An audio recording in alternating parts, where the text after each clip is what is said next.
Fourth story on the countdown. The Obama administration has refused to release a simple list of names of visitors to the White House, even though a federal judge has twice ruled that visitor logs must be released, which makes President Obama on this point perfectly consistent with President Bush.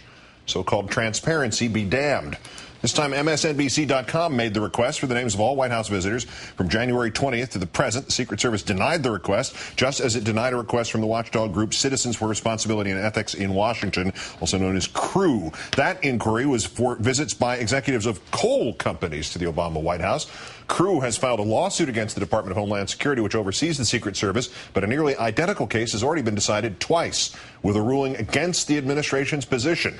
The Bush administration. In October 2006, CREW sought records of visits by 9 religious leaders to the Bush White House. Request denied. CREW filed suit, and in December 2007, U.S. District Judge Royce Lamberth, appointed to the bench by Ronald Reagan, rejected the argument of the Bush White House. Judge Lamberth said that a list of names of White House visitors is not protected by presidential privilege.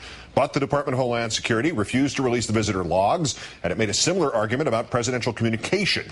Yet Judge Lamberth ruled against Homeland Security on January 9th of this year. The Bush administration, 1 week from expiring, appealed that decision, and the Obama administration agreed, making it only the second administration to argue in court that visitors' logs to the People's House, the White House, should remain private. Let's bring in the Washington editor of The Nation magazine, Chris Hayes. Chris, good evening. Good evening, Keith. The Obama White House does not want the public to know who visits the Obama White House or also the Bush White House. Are we left to assign the kind of the most crass political motive to that?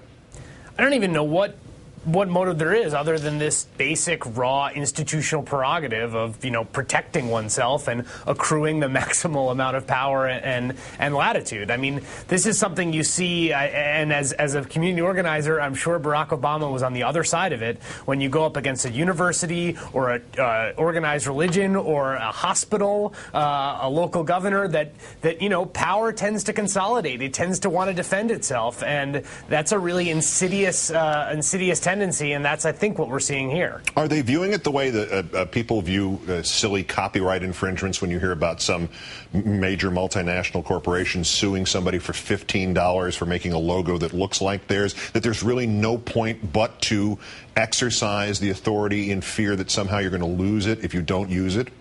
Well, I think one question is the lag time on the transmission of policy. So the only real charitable explanation here is that these kinds of filings are overseen by essentially civil servants. I mean, ultimately it's political appointees, but that the new boss in town and the new agenda hasn't yet filtered down to that level. That's the charitable interpretation. I think the uncharitable interpretation is that whatever the symbolism, they don't want people to know who's coming to visit them in the White House.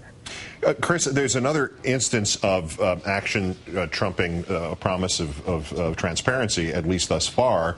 The Justice Department in this administration last week defended the Defense of Marriage Act, which basically denies even to legally married same-sex couples thousands of different benefits that straight couples take for granted. As a candidate, Obama had pledged to repeal the entire act. How is the administration explaining this one on an overall basis? This is not some bureaucrat filling out leftover paperwork from the Bush administration. No, and the explanations so far have been pretty insufficient. They're not saying a ton publicly on this. I think they've talked about re-examining the legal rationale, but I do know that there are reports that are out there, and I think if you look at the kind of uprising that's been building among the LGBT community, you have this big news today about several very prominent gay donors pulling out of a fundraiser. Mm-hmm. There's been a letter from the head of the Human Rights Campaign expressing his frustration, even despair, disgust at the language of that particular brief. You have the New York Times editorial page. There is a brewing sort of insurgency and revolt among some core progressive constituencies, particularly in the LGBT community. That's going to be a real political problem for the White House. And, of course, there's Bill Maher, who was on here last night on his own show last Friday, my old Cornell friend here, who has only half-jokingly claimed that there is now evidence of a trend, that on certain issues the administration is playing it way too safe, that the pledge of real change has really changed.